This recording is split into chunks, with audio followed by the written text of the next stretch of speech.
From an early age, some people realize there's something different about them. Even without fully understanding what it is, they feel out of place, as if they're living in a world that doesn't speak their language. This feeling isn't exaggeration, much less imagination. In many cases, it's a sign that you've carried something greater since childhood. While other children seem to fit in easily, you may have felt that your view of the world was deeper. Questions about life, heightened sensitivity, and a silent connection with something beyond the visible may have been part of your childhood. And the most curious part? It all happened without anyone explaining it to you. Many who are chosen by God don't discover it overnight. The calling starts gradually, with signs that may seem small, but are deeply meaningful. Vivid dreams, unexplainable intuitions, a sense of invisible protection. All of these are evidence that your story has carried a higher purpose from the beginning. In the Bible, we see that God sets people apart, even in the womb. Jeremiah 1:5 says, "Before I formed you in the womb, I knew you." This shows that divine selection doesn't begin when we grow up, but before we even know who we are. And since childhood, He's been sending hints that there's something different about us. If you look closely at your childhood, you might notice signs that once felt confusing but now make sense. Throughout this video, we'll explore those signs. If you happen to recognize yourself in some of them, don't be alarmed. It only confirms that you were chosen. I'm George, and before we begin, leave your like, subscribe to the channel, and activate the notification bell. Now, let's continue this spiritual journey.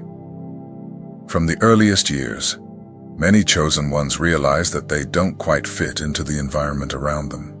It could be at school, within their family, or among friends. While other children play without worries, the chosen one feels that something more is happening inside. A restlessness, a constant question that no one else seems to ask. This sense of not belonging is not sadness or shyness. It's as if there's a different spiritual frequency vibrating inside the child.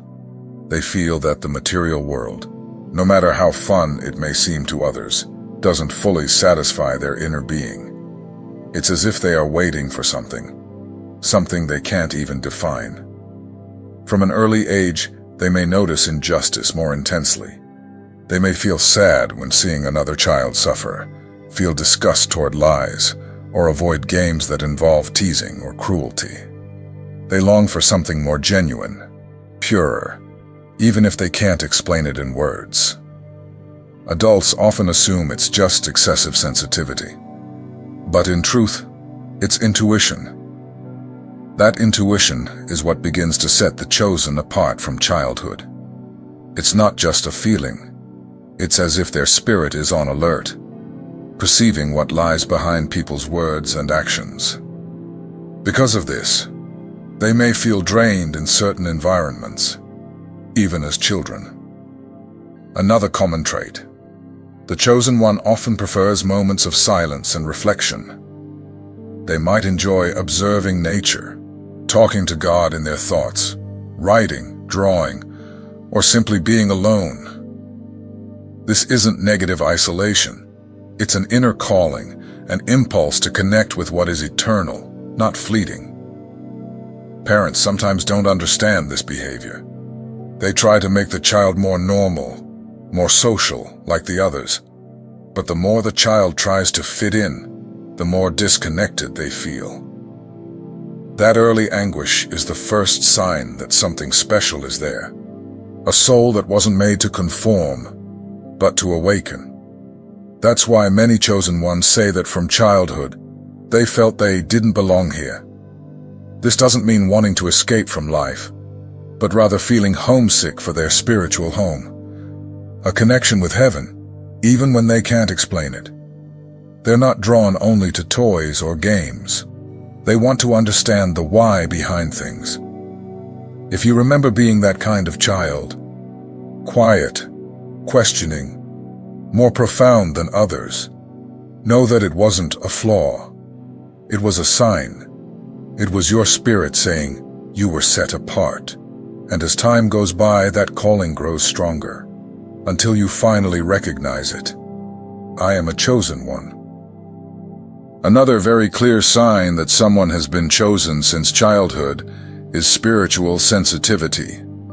This trait appears as sharp intuition, revelatory dreams, sensations toward people or places, and even visions or unexplainable perceptions.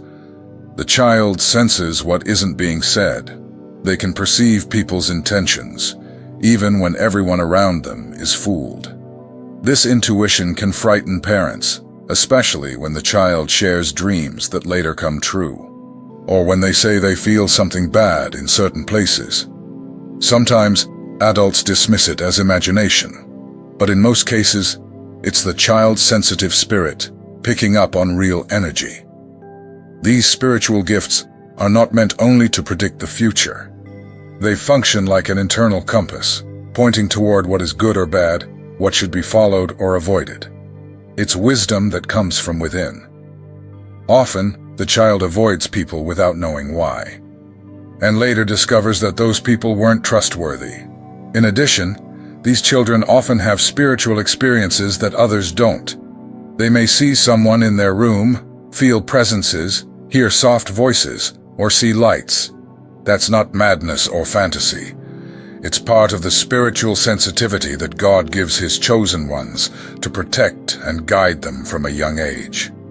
It's also common for them to have recurring dreams with powerful messages. Dreams where they feel like they're flying, being protected, visiting unusual places, or receiving advice.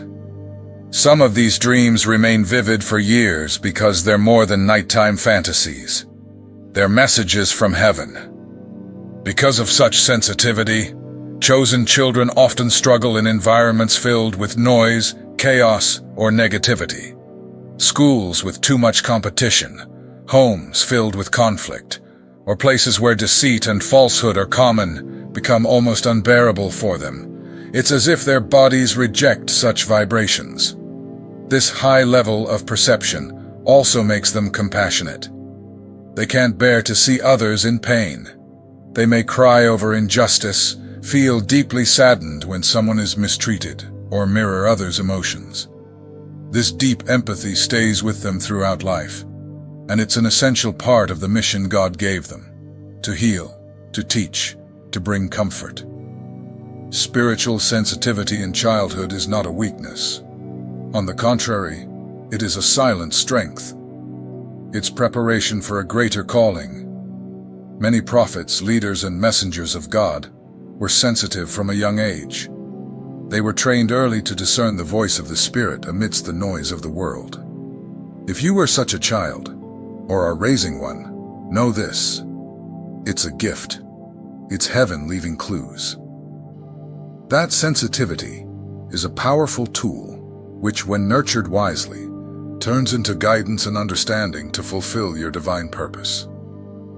One of the most defining traits among the chosen since childhood is their intense dreams. We're not talking about ordinary dreams, but those that feel far too real to be ignored. Some come with messages, symbols, and even warnings. Others repeat for years. For those who are spiritually sensitive, dreams are more than just imagination. They are ways in which God communicates with His chosen ones from an early age. Many children with this connection often wake up saying things like, "I saw something," "I dreamed something was going to happen," or "someone told me this." And what's most striking is that these dreams often come to pass, even though the child doesn't understand what's happening. This can alarm adults, but it's a spiritual mark that accompanies the chosen from the very beginning. These premonitions are not coincidences. God uses simple means to teach and prepare His children. In the Bible, we have examples like Joseph, who dreamed as a young man and, through those dreams, received visions of his future. And just like him, many people are guided from childhood through these nightly revelations. These dreams often appear during delicate moments in life, transitions, dangers, or important decisions. They come as silent guidance, showing the way or warning about what is to come. And even if no one else understands, the chosen one feels deep within that it has a purpose. It's common for these children to dream of spiritual figures, such as angels or unknown people who bring peace. They may also have visions of light, hear gentle voices, and feel an inexplicable sense of divine presence. Even without any religious guidance, they sense that they are being watched over, protected, and guided. That's a clear sign of having been chosen. Sensitivity through dreams is not random. It's like a finely tuned antenna that picks up what lies beyond the senses. For that reason, the chosen tend to hold on to these dreams for years, knowing that one day they'll make sense. And when they grow older, they recognize that those dreams were connected to God's greater plan for their lives. In many cases, this connection with the spiritual realm also brings a longing to seek answers. Such children thirst to understand the invisible. They ask about death, heaven, time, eternity. And even without full answers, they keep feeling that there's something greater out there. That, too, is part of their preparation. It's not unusual for these children to avoid violent or sad movies because they feel everything so deeply. Their minds are more attuned to the spirit, and anything emotional hits harder. This also spills into their dreams, making them more vivid and full of messages. It's a channel that never closes. It only matures. If you had dreams that marked your childhood, dreams that felt different, that left strong, lasting sensations, know this: it wasn't weakness or imagination. It was the reflection of a sensitive spirit being shaped by God from an early age. And that ability is precious, for many of life's decisions will be guided by it. Don't ignore your dreams. They can be answers. They can be protection. They can be God's way of reaffirming what He's already placed in your heart. That you have a calling, and that you were set apart since your earliest years to fulfill something extraordinary. Unexplainable protection. Since childhood. Another clear sign that you were chosen from childhood is the sense of being protected by something invisible. Even in difficult, dangerous, or confusing situations, there is always an unexpected way out. A rescue, a sudden change, someone who appears at just the right moment. And though this protection can't be seen, it can certainly be felt. Many chosen ones tell stories of moments of risk, accidents, illnesses, extreme situations, from which they miraculously escaped unharmed. There's no logical explanation. Doctors are surprised, families are shocked. But the child knows deep down that someone was there protecting them, that an invisible hand intervened. This is more than luck, it's divine intervention. The Bible affirms in Psalm 91:11 that God sends His angels to guard those who have a purpose. And that promise is especially alive during childhood, when we don't yet have the strength to fight on our own. God acts for us, saving us from dangers we're not even aware of. Some also share that, when they were sad or afraid, they felt an indescribable peace, as if they were being embraced by something that brought safety. It might have been during a difficult night, in a moment of silent crying, or even through family pain and loss. Even without understanding it, they felt comfort. These experiences leave a deep mark. Even without words, the child feels there's a greater power surrounding them. They might not know what to call it, but they feel they're never completely alone. That gives them faith, silent faith, but firm. And that is one of the pillars that sustains the mission of the chosen. This protection doesn't manifest only physically. It often appears as intuition, a soft voice in the heart saying, "Don't go. Wait a bit. This place isn't good." And by obeying that inner voice, the chosen one avoids great troubles. Over time, That sensitivity develops into full spiritual discernment. Another common sign among the chosen is that certain people appear at crucial moments in their lives. A teacher, a friend, a neighbor. Someone who gives advice, offers help, or simply listens. These encounters aren't random. They're arranged by God as part of constant divine protection. It's as if, even in the hardest times, something whispers, "You're not done yet. You're going to get through this." And indeed, they do. That is proof that their life is under divine care, that something greater is unfolding behind the scenes, something that will only be understood with time. If you look back and realize there were moments when everything seemed lost, but a way out appeared, don't dismiss it. If you survived situations that could have destroyed your life but didn't, it's because God protected you. You have a mission, and He protects those who are called to fulfill it. The presence of God is real, and it often reveals itself most clearly in times of difficulty. The chosen have known this since childhood.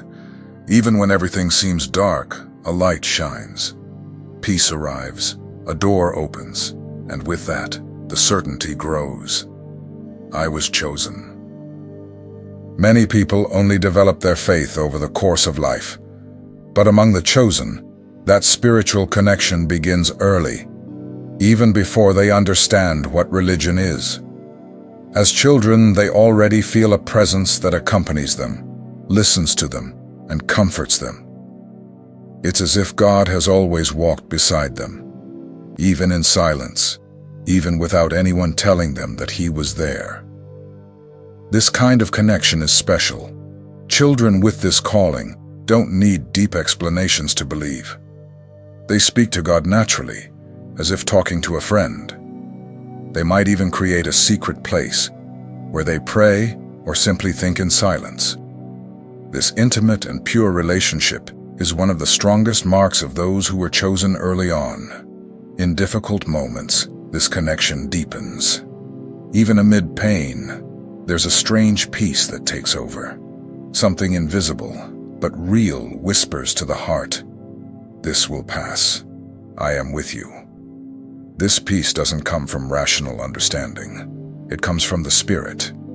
It's a strength that rises effortlessly, soothing the soul when no one else can help. This spiritual sensitivity also reveals itself in actions. From a young age, the chosen demonstrate compassion, forgiveness, and a desire to do good, not out of obligation, but conviction.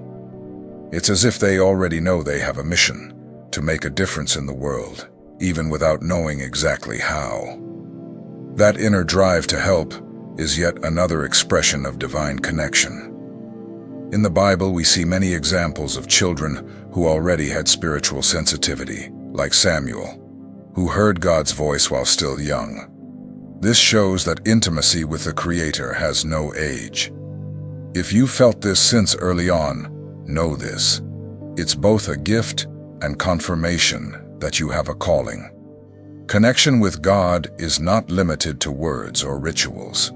It's something felt in the heart, in thoughts, in dreams, even in premonitions. The chosen often can't explain why they believe so strongly. They just know something greater is guiding their steps.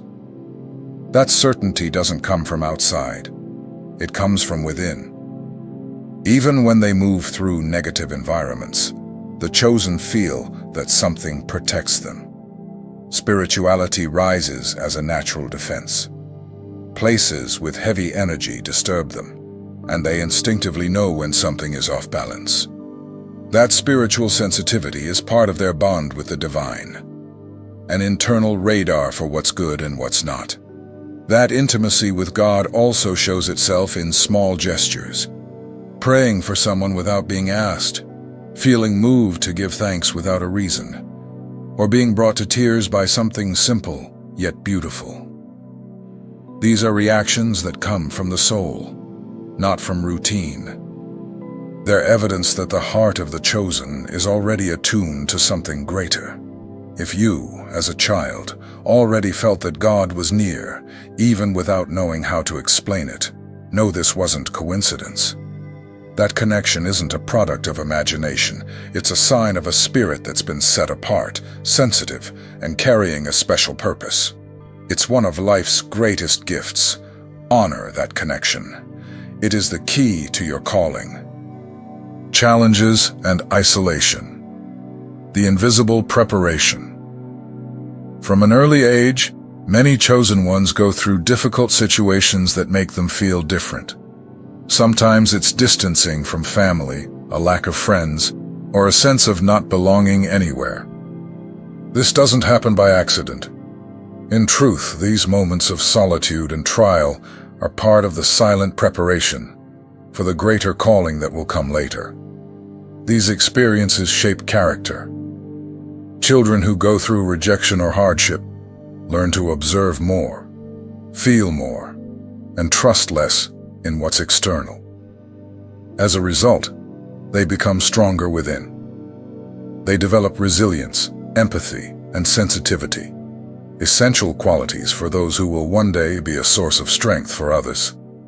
It's common for the chosen to feel out of place, even within their own home. Perhaps their thoughts are deeper, their questions sharper, their vision of the world broader. Because of that, they often feel misunderstood.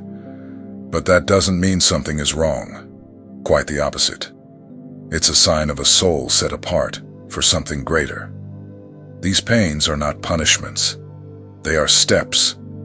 Every challenge faced in childhood becomes a lesson. Learning to deal with loss, injustice, or loneliness strengthens the spirit for the purposes God has prepared. Just as gold is purified by fire, the chosen are shaped through difficulty. We see this in the Bible in the life of Joseph. As a young man, he was betrayed by his brothers, sold, and unjustly imprisoned. But it was all part of a greater plan. Later, he understood. Through pain, God prepared him to save many lives. The same is true for the chosen today. Your struggles are never meaningless. These experiences also awaken a sense of mission. Even without knowing exactly what to do, the chosen feel they need to help, heal, teach, protect. It's as if every pain transforms into a resolve. I don't want others to go through this. And so, even in youth, they already carry a purpose. From a very young age, perhaps you already showed an unusual curiosity about subjects that many avoided or considered difficult. While other children asked simple questions, you wanted to understand heaven, good and evil, the meaning of life. This search for something beyond the obvious isn't random. It's a clear sign that your spirit was already awake and chosen from early on. Questions like, why are we here? Who created all of this? Or, why do some people suffer? May have crossed your mind in childhood. This only happens to a few. And when it happens so early, it's a sign that there's something inside you that refuses to be satisfied with simple answers. That kind of deep questioning is a mark of those set apart. To seek more, and to teach in due time. Most children live in a world of fantasy. But the chosen seem to have one foot in the unseen. Not because they're strange or too different, but because they have a heightened sensitivity to spiritual things. That sensitivity brings not only questions, but also a sharpened intuition. Sometimes, even without understanding why, you simply felt that certain places or people carried something wrong or right that others couldn't sense. That early spiritual awakening also shows in the way you observed the world. Perhaps you liked to look at the sky, listen to nature's sounds, or sit in silence just feeling something you couldn't explain. Connection with what is invisible was already real, even if you didn't yet know its name. That kind of attunement is yet another mark that you were chosen to see beyond what's visible. In the Bible, there are examples of people who, even young, sought the presence of God with sincerity. Jesus himself, at 12 years old, was in the temple speaking with teachers. Samuel heard the voice of God while still a child. These stories show that the calling has no age. When the spirit is sensitive, awakening happens early and carries a purpose within it. Furthermore, this spiritual curiosity doesn't fade with time. It grows. The chosen, even as adults, keep searching for answers. They don't settle for ready-made truths. They want to feel, to live, to experience the presence of God in a real way. That's why you may have felt drawn to subjects like spirituality, prayer, gifts, or mysteries of faith, long before others around you did. The calling that God places in a heart from childhood never disappears. It only matures. That thirst to understand the spiritual world is a sign that you were born to walk with purpose. Even if society tries to silence that interest, it always comes back. Because it didn't come from the world, it came from above. If you recognize yourself in this sign, know that you're not alone. God always plants in the hearts of the chosen a burning desire to know Him. That flame is your compass. And the more you feed it, the closer you get to living what you were designed to do. Keep seeking. Your curiosity is a gift, pointing you toward your destiny. Now that we've explored together the signs that mark the chosen since childhood, I want to hear from you. Which of these signs has been part of your story? Sharing your experience can help others who are just beginning to understand their own path. Comment below if you felt, since you were little, that there was something different about you. Let's create a network of support and recognition among the chosen. Your experience matters. Leave your comment. Let's talk in the comments.